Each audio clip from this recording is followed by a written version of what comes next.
Jamaican word for today, Sissy. Now this word depends on how you use it.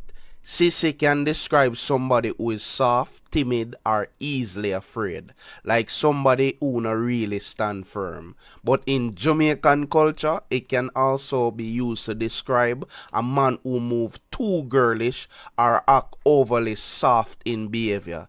If somebody afraid to do something, you might hear, "Stop move like you're a sissy." Or if a man behavior seem too soft, people might say, "He move like a big sissy." So remember, sissy can mean soft or timid, but depending on the context, it can also refer to how somebody carry themselves. Jamaican language simple, but the meaning always deeper than its sound. If you enjoy learning these, check out the book, Things Jamaicans Say versus What They Really Mean. And if you rate the culture, grab the merch too. Link in bio. Zine, big up yourself.